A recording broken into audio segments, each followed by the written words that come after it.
Welcome to the Arrington Gavin Show. Real talk, big opinions, and fearless conversations. From the front lines of politics to the latest in pop culture. From breaking sports headlines to the stories that move the world. Nothing's off limits, and nobody's holding back. Arrington Gavin is here to break it down, build it up, and keep it all the way real. So turn it up, lean in, and let's get into it. This is the Arrington Gavin Show.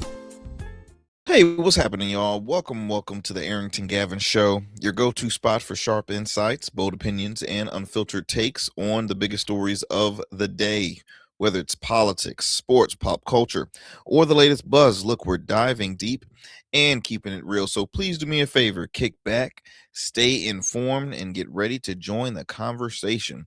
On tonight's convo, we're going to be talking about who do you think should be inducted into the 2027 class of the NFL Hall of Fame. Reason why I bring that up is because, well, we just recently had our 2026 class, and it was an amazing class. All the individuals were well-deserved of that honor, but now, it's time to start making your predictions for next year. So we're going to talk a little bit about that. Going to talk some football. Also going to talk some basketball, primarily the WNBA, because I don't know if y'all have heard, but, well, Anise Cantor, former NBA star or former NBA player, is declaring for the WNBA along with Royce White, who is a former NBA player, also competes in the Big Three, and he's currently running. He's a Republican, I believe, a Republican candidate for Minnesota Senate. I believe he's a nominee. I might have to look that up too. And in addition to that, we got some regret stories. Okay, what I mean by regret stories is stories involving individuals who regret voting for Donald J. Trump. Yes, not one but two, and in two separate states.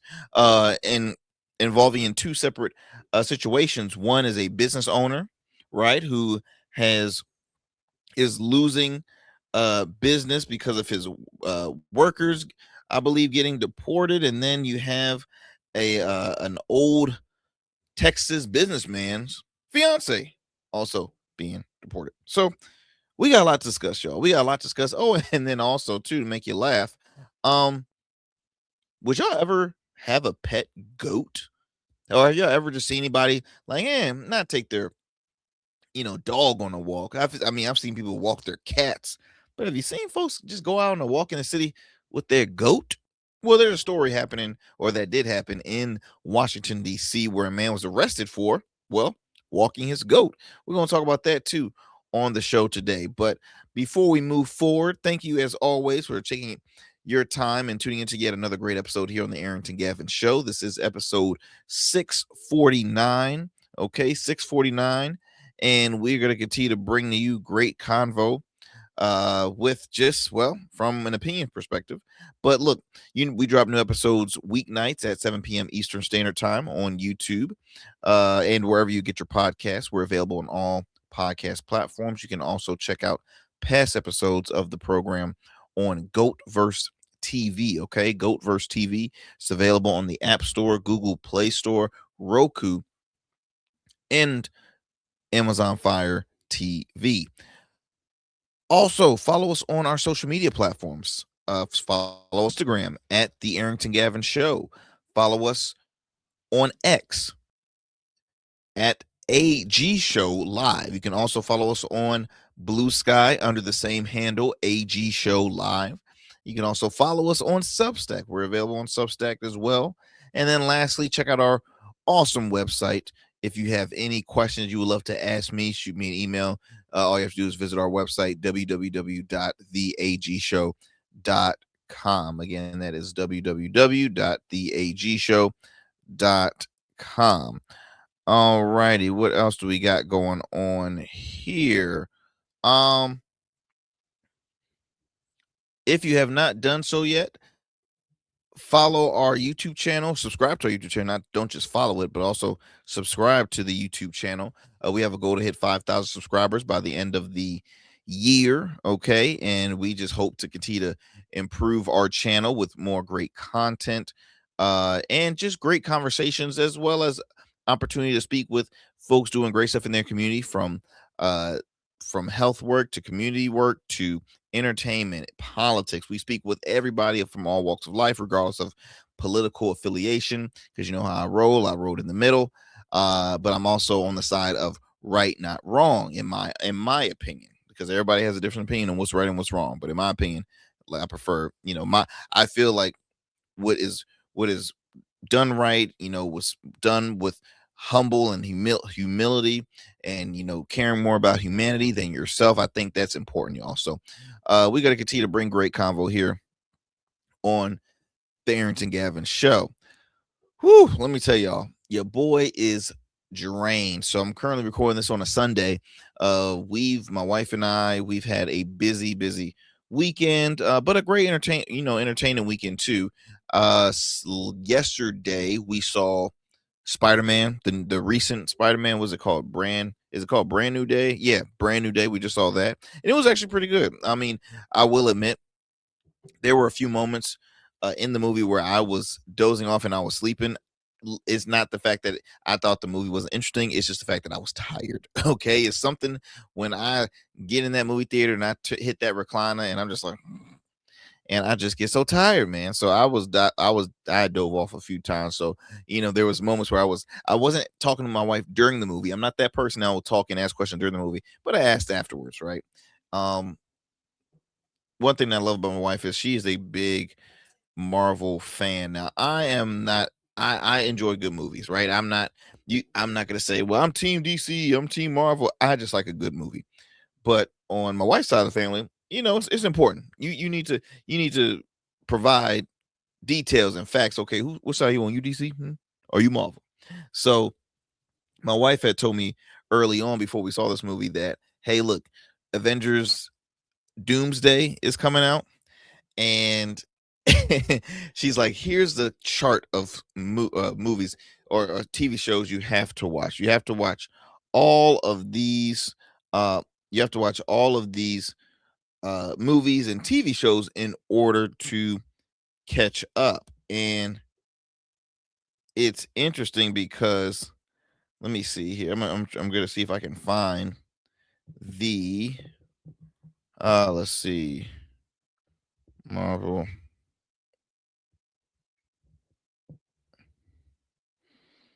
Let's see. Okay, geez Louise. All right. This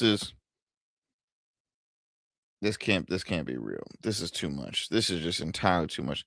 I think this was hmm. Yeah. I think this was. Let me see if I can share this with you all. Let's see. Because I'll be honest, before I met my wife, the only two, and I didn't pay attention which one was Marvel, which one was not. Of course, I've seen Hulk, I've seen Spider-Man, I've seen Fantastic Four, I've seen Marvel films, I've seen DC films.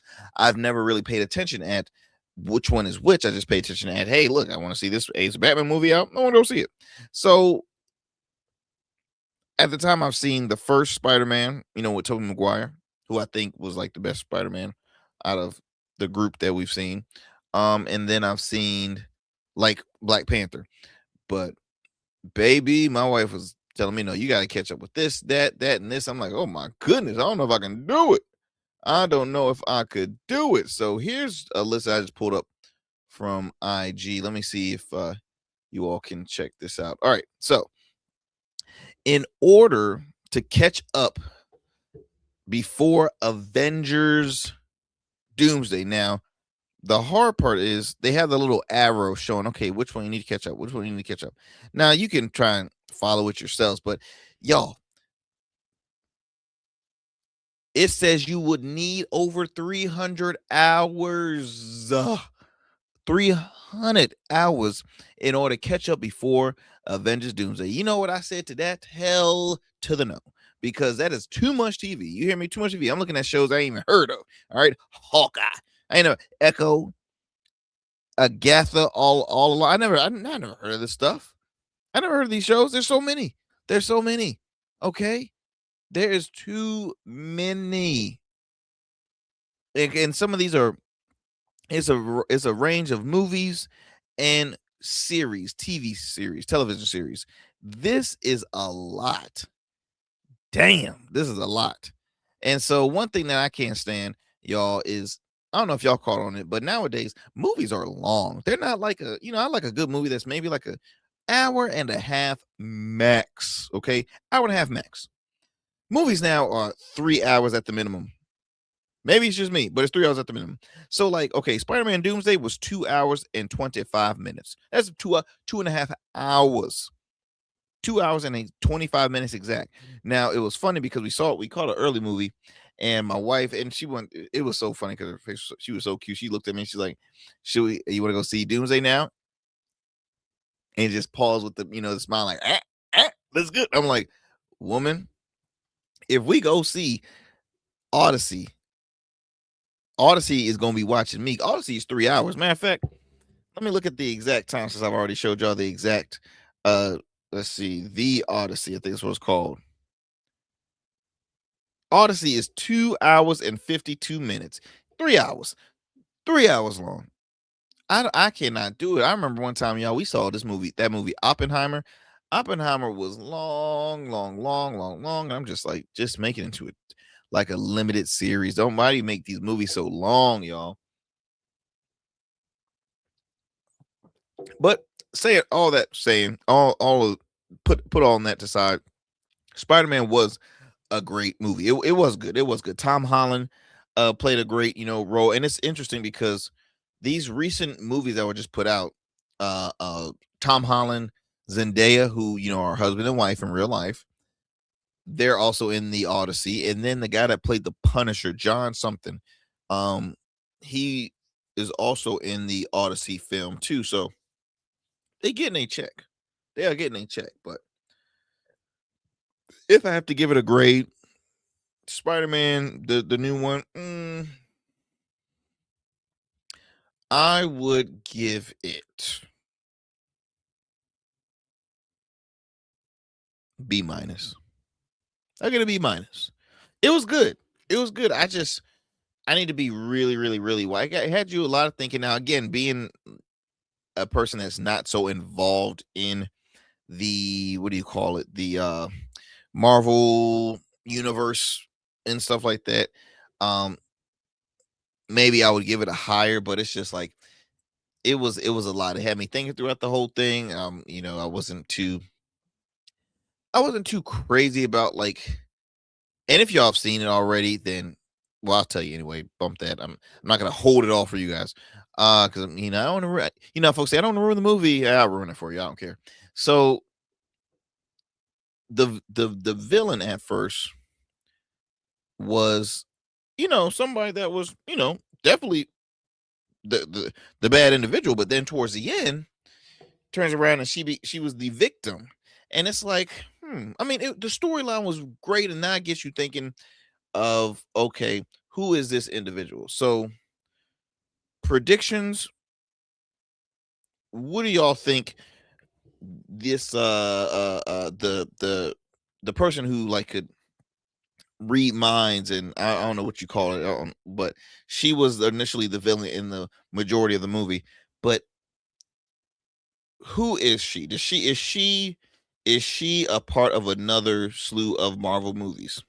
That's my question. Because I guess I don't want to ruin it. I'm over here saying I might share you the whole thing, but I don't want to ruin it fully for you. So my wife has predictions. We spoke to my father-in-law the following day, or that same day we watched it, and they all had their predictions. So just, I wonder if she's going to be in Doomsday. I'll leave it at that. I wonder if she will be in the Doomsday. The villain in the new Spider-Man. Wonder if she's going to be in Doomsday. Let me know what you say. Let me know what you think. Leave a comment at the bottom.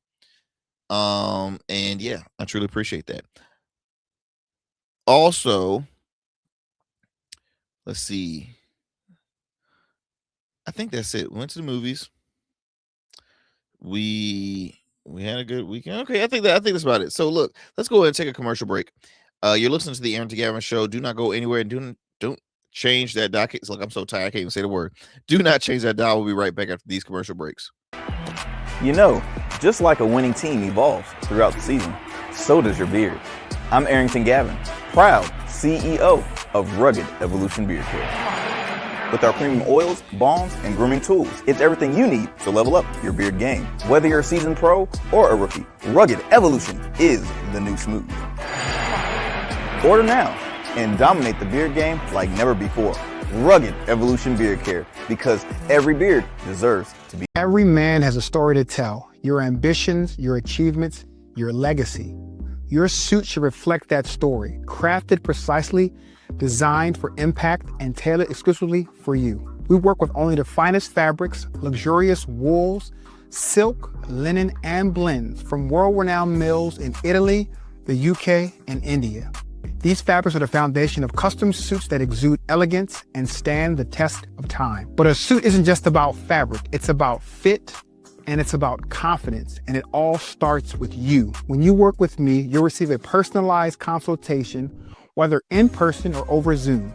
Together, we'll explore your vision and discuss your needs, and we're gonna bring your ideas to life. My journey as a designer includes apprenticing under New York-based designer Clavon Leonard, showcasing collections at New York Fashion Week, Algeria Fashion Week, and the prestigious Baltimore Met Gala.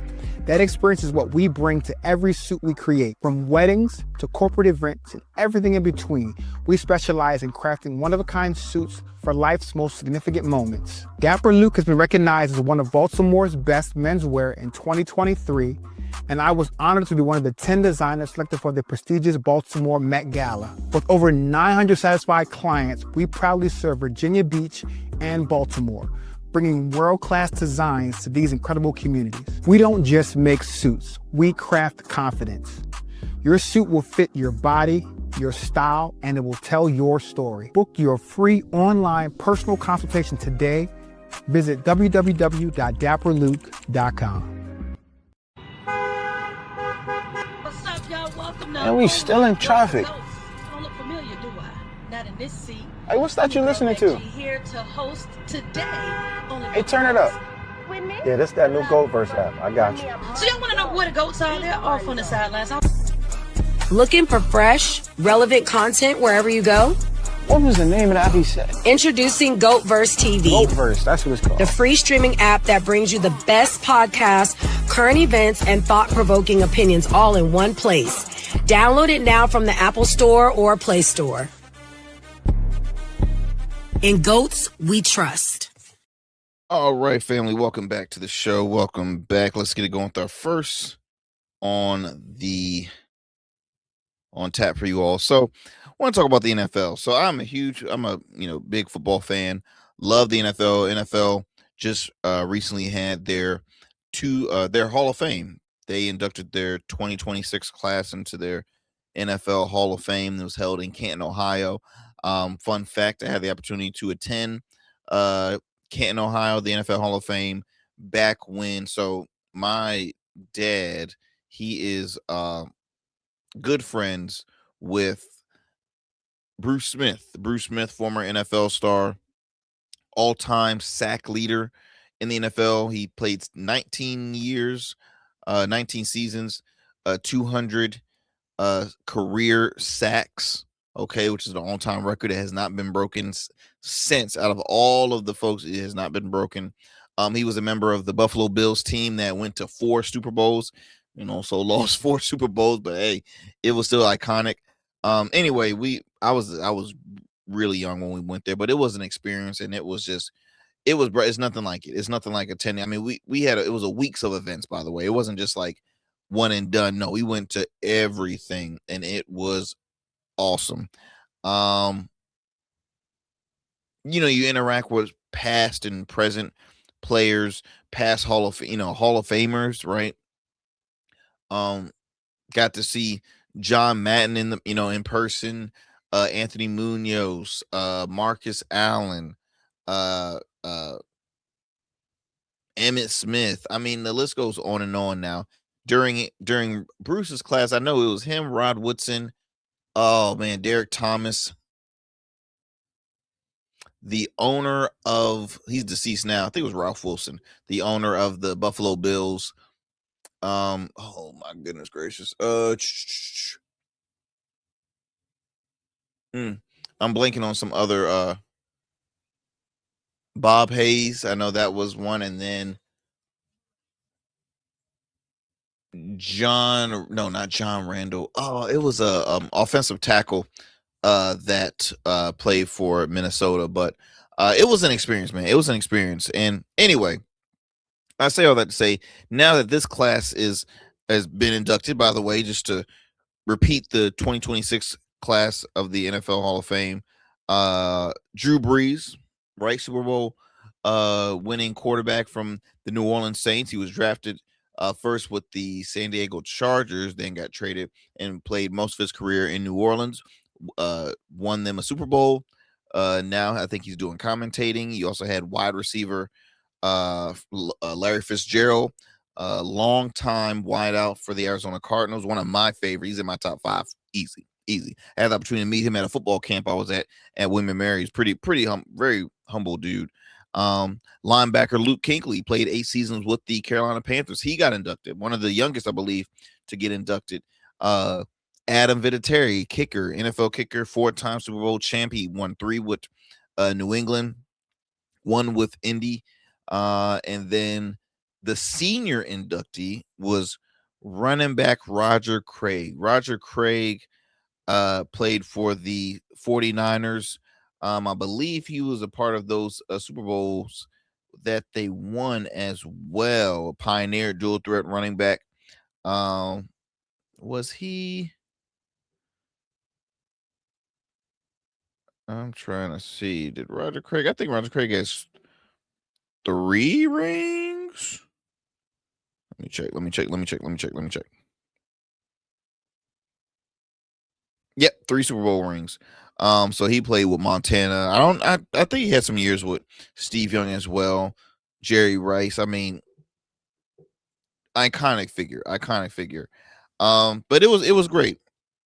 Great show. So now that that's over, everybody's predicting, okay, who will make it for 2027? Because there were some upsets, right? Okay. I think you all can recall who, Bill Belichick was eligible and he did not get inducted. A lot of folks were saying it was a witch hunt. This is hogwash.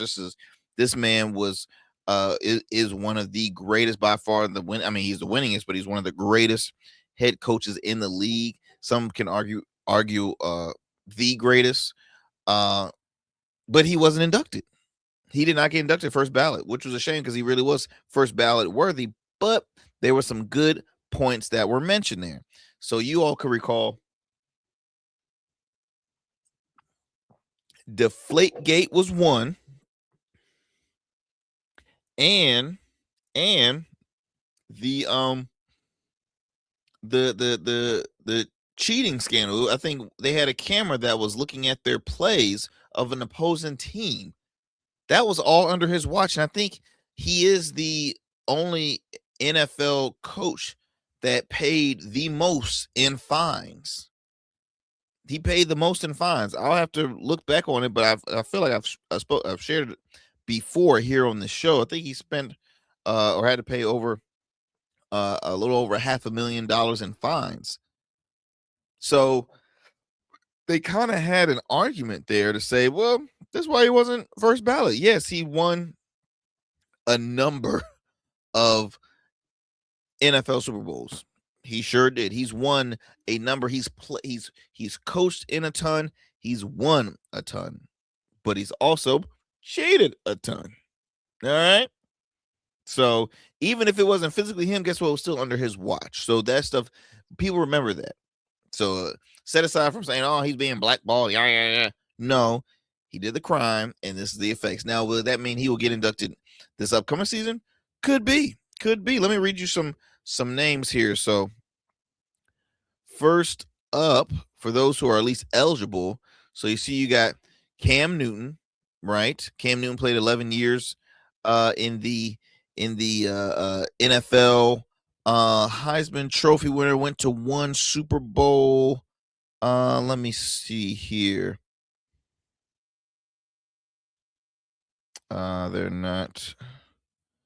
I'm trying to get the. Let's see here. Well, I got a different a different list of people. Well, no, I got a majority list, but I'll read you that list. Let me share each one that's in this list that you're watching for those who are watching right now. So first up, Cam Newton. Now I mentioned Cam Newton was a phenomenal QB, college and in the NFL. Now towards the end of his career, it was a bit dicey due to injuries. Did 11 full years in the NFL. He is second in career quarterback rushing touchdowns, third in career rushing yards. Now that stuff adds up because again, just 11 years, and he's already in the top ranks for these positions. League MVP in 2015. These are all during his time with Carolina Panthers, who he played for 9 years.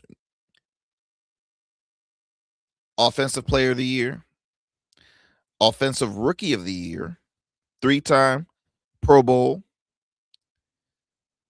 And then I mentioned about NFL records, most career rushing attempts by a QB. Phenomenal athlete, phenomenal guy. Does he deserve to be first ballot? I mean, with these kind of stats, and these are not, like, in my opinion, these are not team stats. These are solo achievements. I think you got to look at it like this. In 11 years, this man, in 11 years, as a QB, over 5,000 rushing yards. Now, he can easily show how he was more than just a quarterback. He was an athlete. But I'm looking at it right here. Second in career rushing touchdown. Second in career rush in 11 seasons. And then third in career QB rushing yards.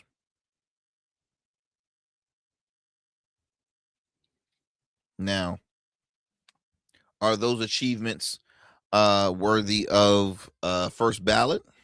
Again, I think maybe if he would have finished stronger, because all his great years was in Carolina. But when you look at it, Luke Kuechly got inducted first ballot, 8 years. Cam has 9. I'm just saying. Next up, we have Antonio Brown. I will tell you right now, Antonio Brown will not be getting inducted in the first ballot, the second ballot, third, fourth. Why? Because he's a head case. You've seen how the NFL, when they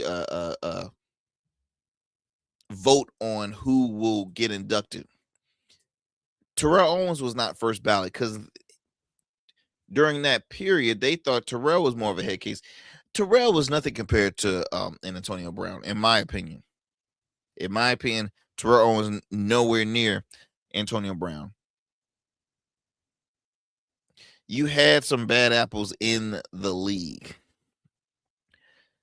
You know what happened with T.O. I think T.O. was he inducted the second year of eligibility, second or third. I think it was second. But I take it back though, because T.O. did kind of do it in T.O. fashion, which I didn't really care for. T.O. had his own induction ceremony at his alma mater, his university, which I thought was so I hated that. I thought it was classless. Have an event there either during the same week or after you leave Canton, but Canton is tradition. You always have the ceremony. You always are part of those festivities there. And the fact that he didn't do it there was just like, he was basically saying, F y'all for not voting for me or let me in the first time. It's childish. Rob Gronkowski. Rob, let me see. Rob, how many rings does Rob have? Does Rob have 4? 4 rings. I know he has one with Tampa and then 3 with New England. Gronk has become a household name. I mean, his persona, he's big as hell. The Joker is 270, 268. One of the top tight ends in the league by far. Big personality. I think he's easily first ballot. No question. Okay, now Ben Roethlisberger, this was interesting. Because I know Ben Ben Roethlisberger, I'm surprised this is his first ballot. Let's see. He has 2 rings, former QB with the Pittsburgh Steelers. The question is whether or not if he has enough votes to feel like he's first ballot worthy now. Let me read you his career stats. Okay. Career milestones for Ben Roethlisberger, 7th all-time in passing yards, 9th in touchdown passes, 2-time Super Bowl champ, and the youngest starting QB to win a Super Bowl. He twice led the NFL in passing yards and has the most 500-yard passing games with 4 in NFL history. He's also the only QB to throw 6 touchdowns back-to-back games during doing so in 2014. He holds the unofficial title of one of the hardest quarterbacks to take down. Now,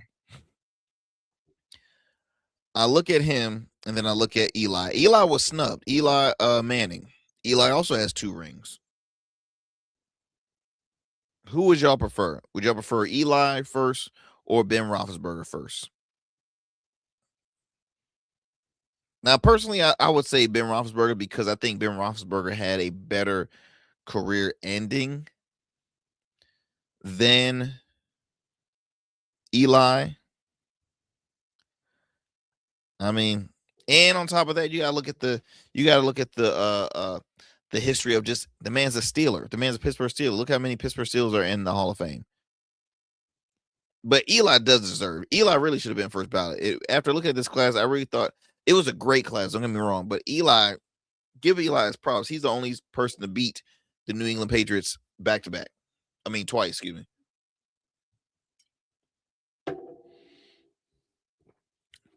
Le'Veon Bell, no. Adrian Peterson, yes. One of my favorite running backs. I had the opportunity to meet him as well. Same camp, different summer.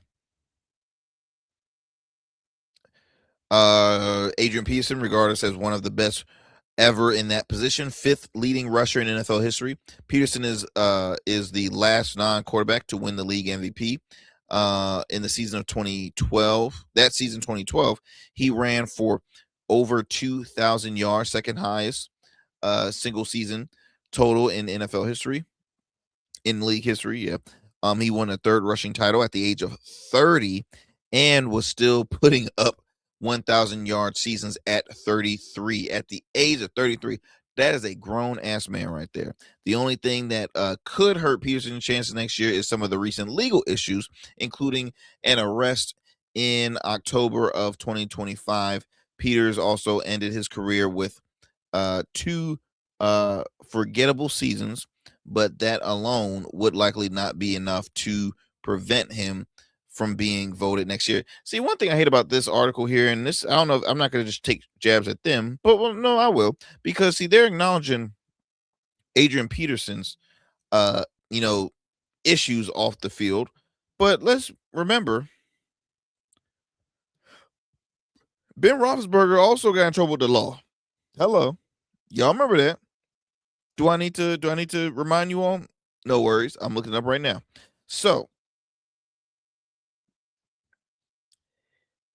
Roethlisberger, this was back in 2009, July of 2029, a lady filed a civil lawsuit accusing him of sexually assaulting her in June of 2008 in a hotel room during a celebrity golf tournament.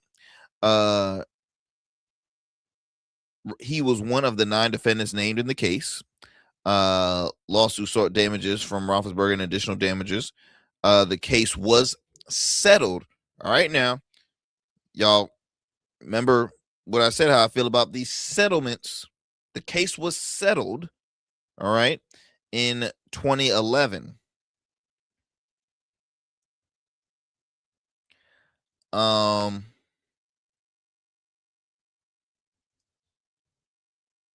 And they have an ongoing info about it. You can look it up yourself. In 2010, it was revealed that they were investigating Roethlisberger for an alleged sexual assault, which in this was a different case. inside a woman's restroom at a capital city nightclub. So that's two different stories there. Then, okay, Roethlisberger was suspended for 6 games during the 2010 season for violating league's personal conduct and was ordered to undergo league mandate professional behavior evaluation and must adhere to any counseling or treatment. The suspension was subsequently reduced to 4 games. Now, I bring all this stuff up is because, let's be fair now. We talking about Adrian Peterson. Don't forget about Ben. So you're looking at these 2 issues, and you got Ben Roethlisberger, Adrian Peterson, Antonio Brown, all of them tremendously talented football players, very talented. Next up, we got Richard Sherman, won a Super Bowl with Seattle, strong safety. Was he strong safety? Yeah. No, he was a corner, I believe. I think he was a corner, but phenomenal player. Andrew Whitworth truly deserves to be first ballot, has a ring with the Rams. Gerald McCoy, first ballot. He was a hell of an athlete too. I don't know. That's Eric Whittle, Alex Mack. These are all just, folks that will be eligible.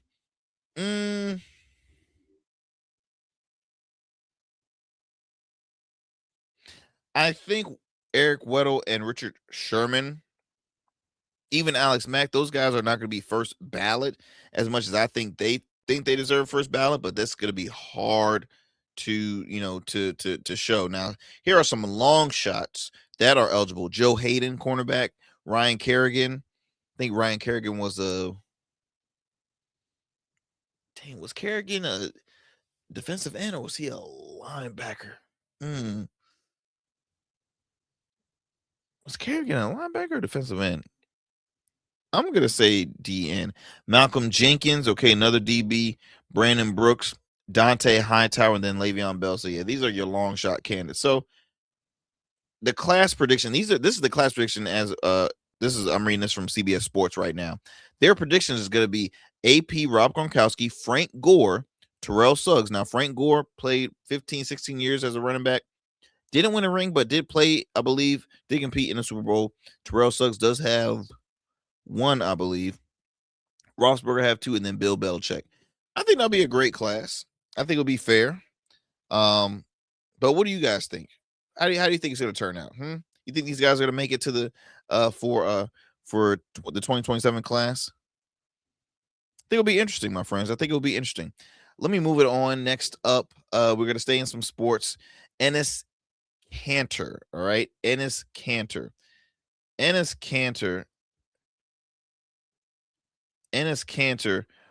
recently shared that he was going to be declaring for the 2027 draft, WNBA draft, that is, to challenge eligibility rules, all right? Now, this might have some background. I don't know if we have the sound for this one.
So let's just be frank here. Oh, I don't know if I think y'all might have heard that. Well, hopefully, if you did hear that, that was Enes Kanter, who was a former NBA center, 11 years in the NBA, former 3rd overall pick. this was basically like just a petty video, right? And he's not the only one. Royce White, who's also a former NBA star, he plays he's recently been playing in the Big Three, but he's also the Republican nominee for Minnesota U.S. Senate candidate for the state of Minnesota.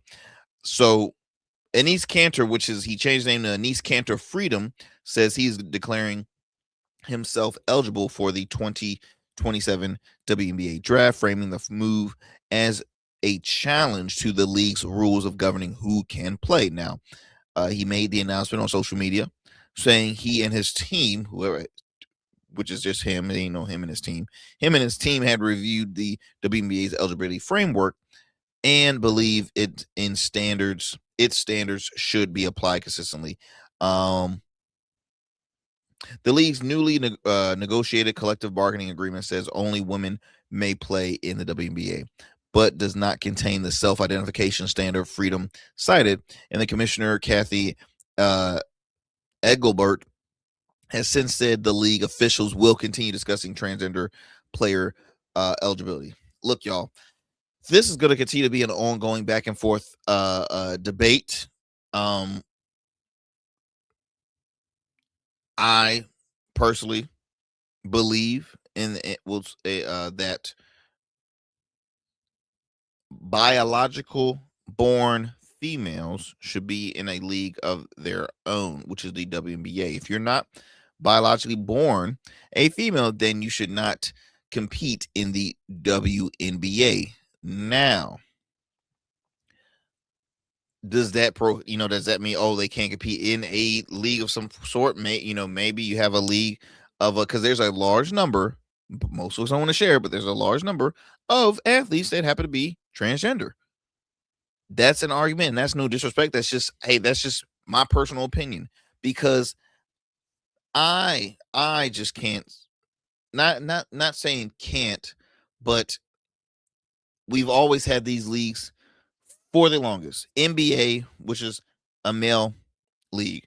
WNBA, which is a WNBA league. When female athletes shared their thoughts on it, like, for example, there was one girl, I forget her name, but I think she plays with the Indiana Fever. She shared her take, and now, folks were criticizing her opinion on that. No. I mean, again, I think this argument is, and look, in all honesty,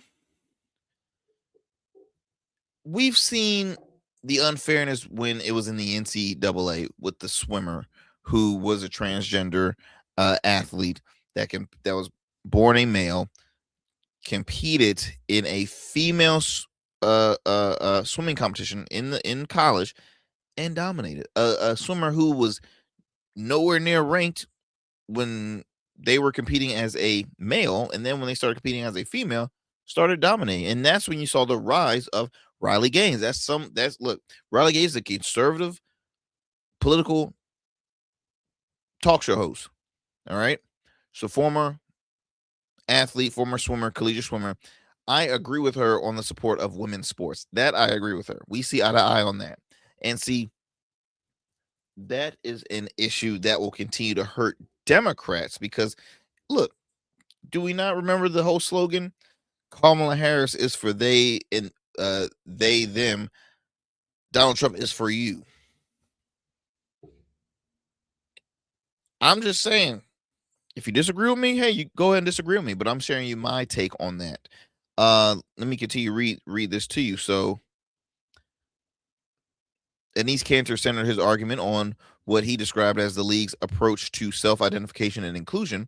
I quote, it says, if simply declaring who you are is all that's required, then I meet every single requirements necessary to compete in the WNBA. Now, do I agree with how he did this? No, because at the end of the day, I'm not here to disrespect human beings.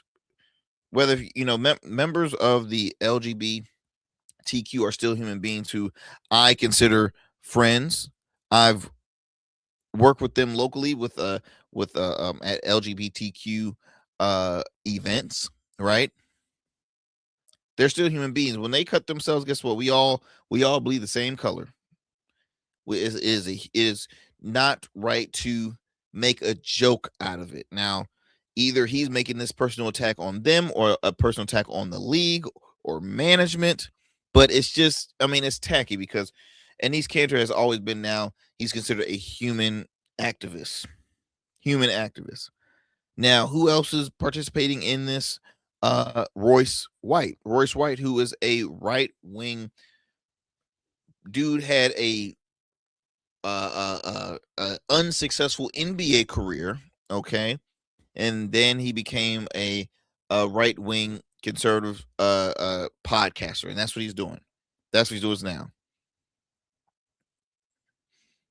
Because he was sorry in the league, now he's continued to be a mouthpiece of the far right. So of course he is participating in this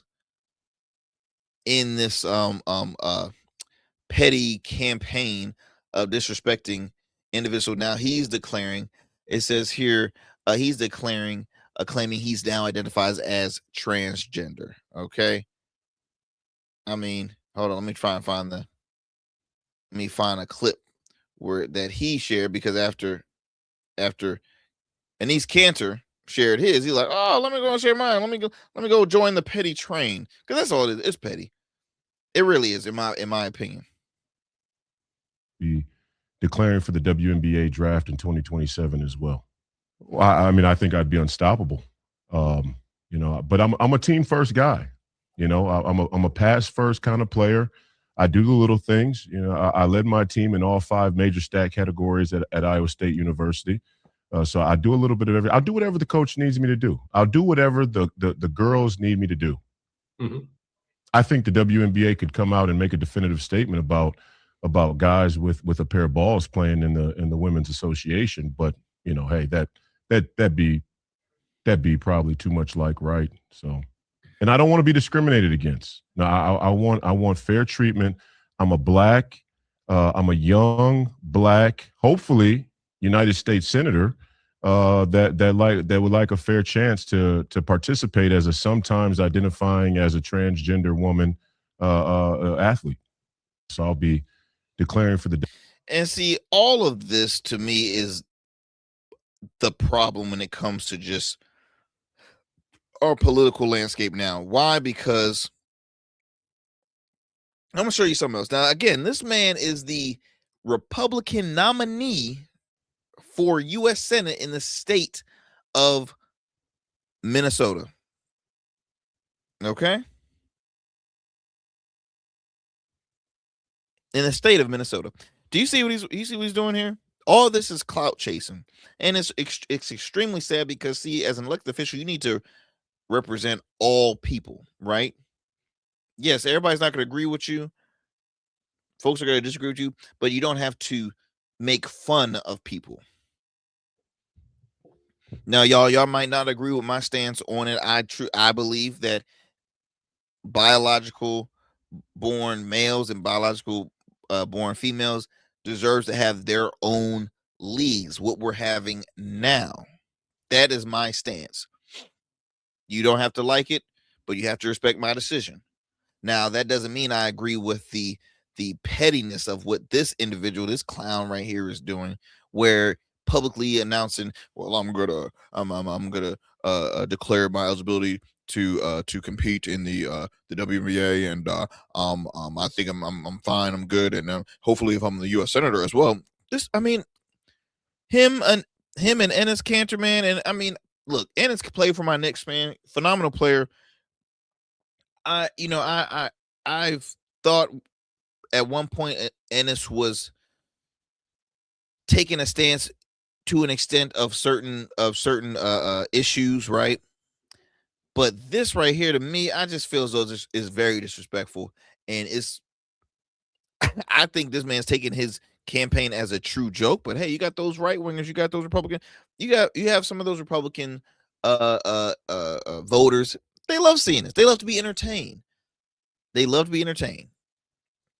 Not all, but a number of them. Okay, like I said, I know great Republicans. I know a large number of them, and I know they exist. This is disgusting. What we have going on is we don't have time for games. Okay, we don't got time for playing games. Let's go ahead, my friends. Gonna move it on. I'm looking at the time here. I don't know if I'll have time to share all of our the rest of our stories. I might have to extend it on another show. But last up, I do want to share this. So I've mentioned this story on my social media where a Texas businessman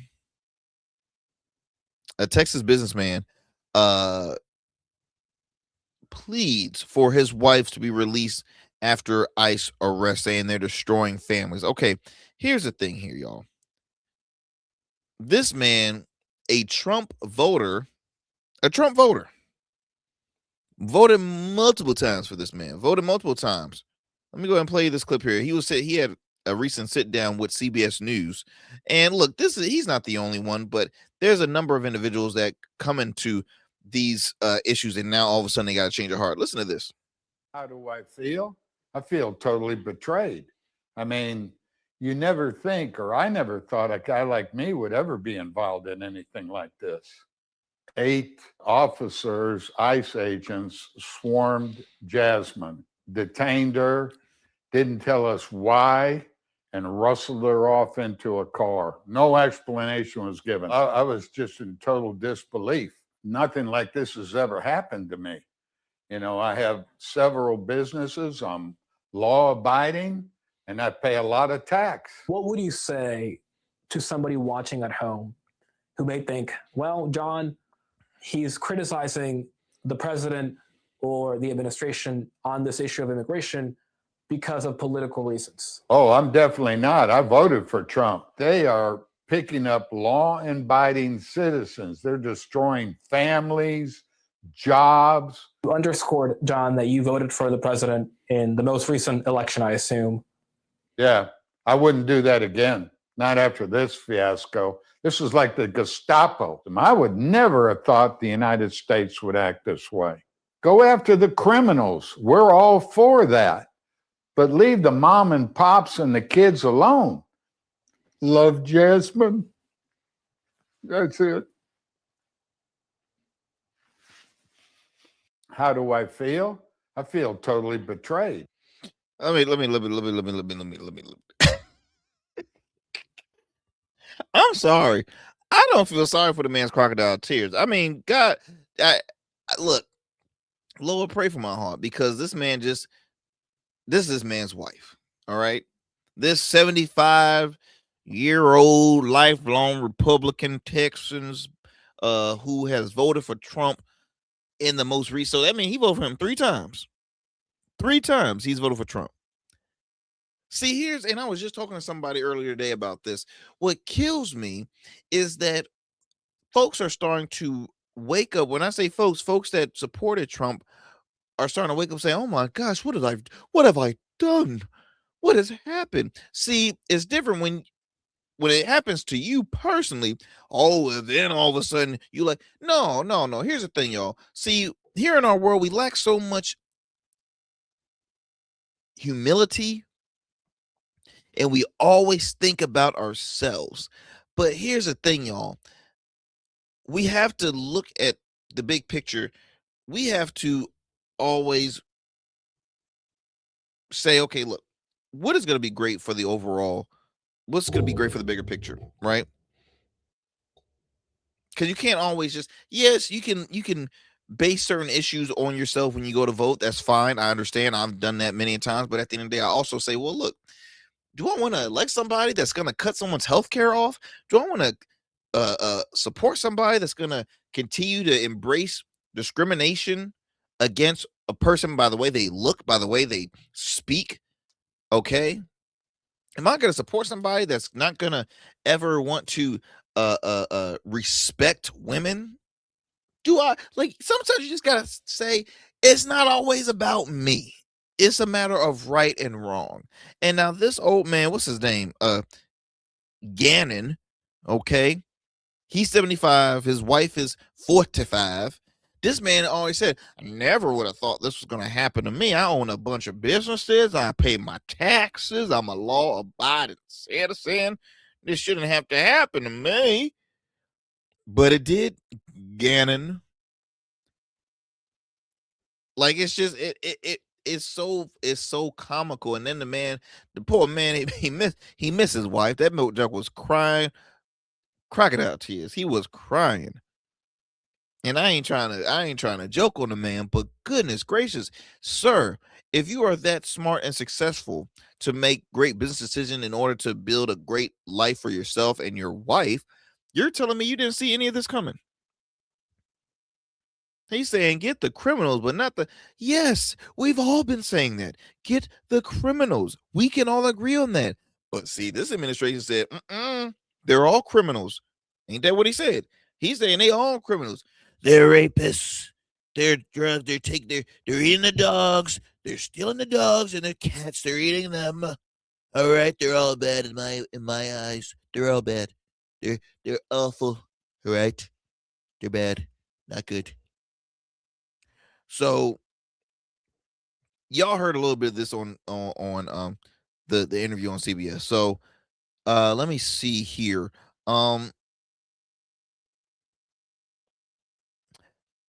He said, asked what he would tell Mr. Trump if given the chance to talk to him.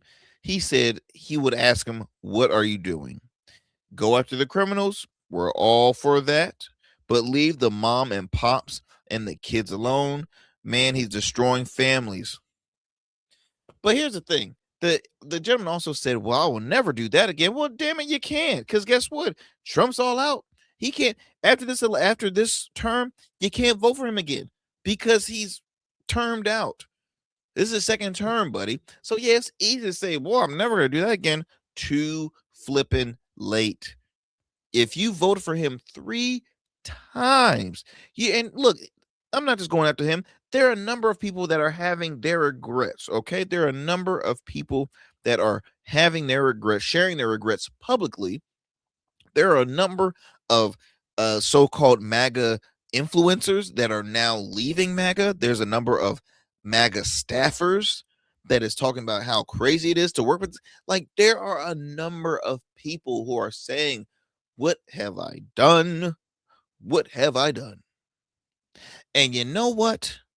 I hate to act like a know-it-all at this case, but sometimes you just got to be like, well, there was a couple of situations where you could have said, man, yeah. And this was before January 6th. Because, yes, I blame him for that. So I'm like, I tell myself, I say, self. Myself say, They're like, has folks got the big picture about Trump and this administration yet? And then myself says, well, I hope so. Then my other self says, I hope so too. And then we looked and see, well, folks are still voting for him. Folks are still going to be supporting him. Folks are still backing him up.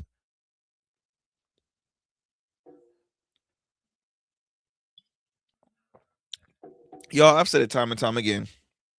Because somebody had approached me one time, I guess, who had watched the show and was like, oh my gosh, you're such a far lefty or something. I'm like, excuse me? I'm like, I'm a far what? I'm like, that's rich. That's very, very funny. Because y'all, I have criticized, and I still do criticize the left just as much as I criticize the right. All right. I'm what you call an independent who can't stand Trumps. I cannot stand Trump. I don't like the grounds to walk on. I can't stand his character, what he has brought into the world of politics and public service. I'm not a fan of Trump. I've told you time and time again, person, not party. That means if the Republicans have a candidate that I say, hey, look, I can support him. I think it would be great under his administration or her administration. I'm cool with that. That's okay. There's somebody on the Democratic side. Okay. There's somebody in the middle, which will be a long shot, but hey, there's somebody in the middle. Okay. That's how I've always been. And that's what I will continue to do. Because frankly, I don't think either sides have contenders. All right. If I have to be perfectly honest, I don't think anybody has a contender for 2028. Hell, I'm criticizing my sitting governor right now in the state of Virginia, who's a Democrat. Last time I checked, her approval ratings ain't doing so good. So I talk about it. I talk about it. Now, was she the better candidate between the two? If you go back on that election, you will see. You will see.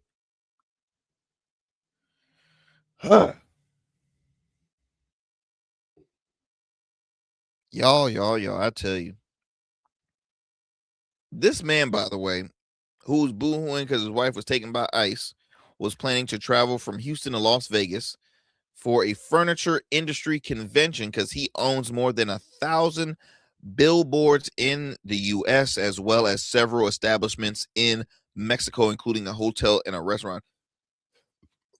This man is loaded. This man is extremely loaded. Yet he has, was it just love that he got ignored? Like, no, I ain't just love. They say after going through security, Houston's George Bush International Airport, Gannon said his fiance was arrested by agents in plain clothes. Beautiful couple.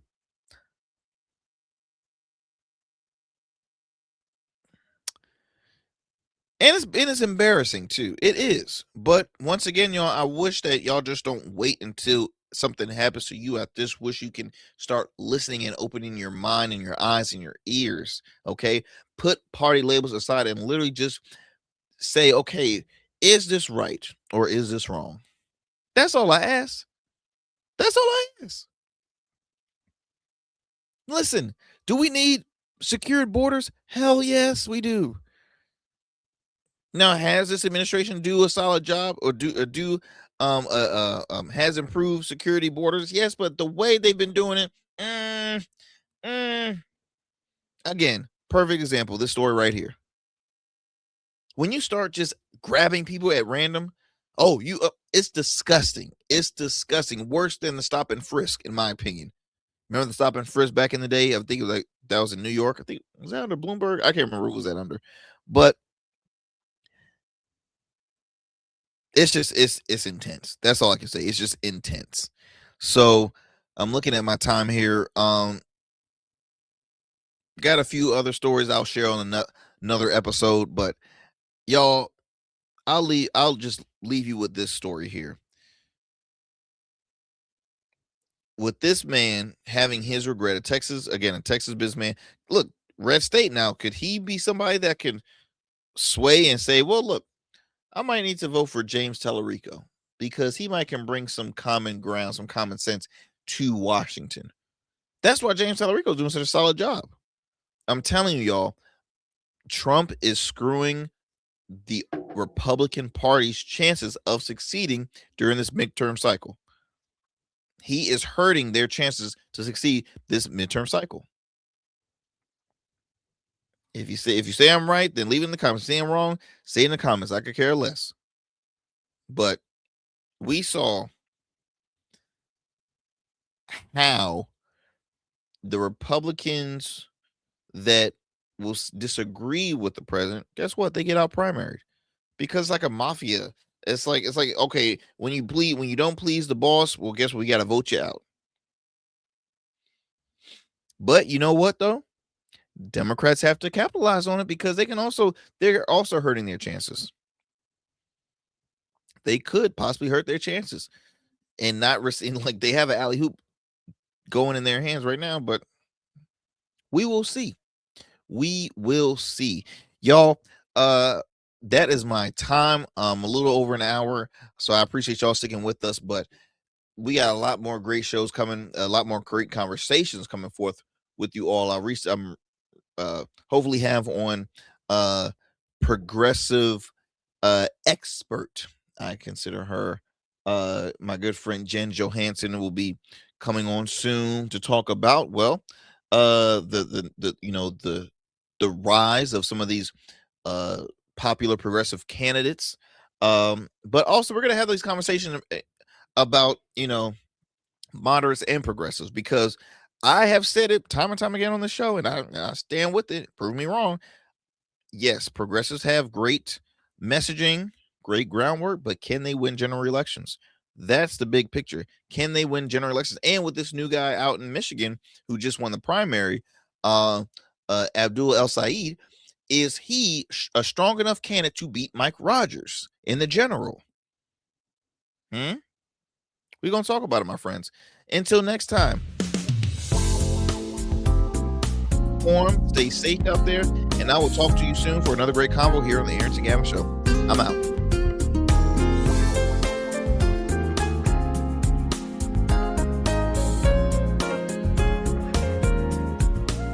That's it for tonight on the Arrington Gavin Show. Thanks for tapping in and keeping the conversation alive. Don't forget, stay connected with us on all platforms. Follow at Arrington Gavin on Instagram, Blue Sky, and X, and subscribe to the official Substack for exclusive takes and deep dives you won't get anywhere else. We're here every weeknight, same time, same energy, same real talk. Until next time, stay bold, stay sharp, and stay true.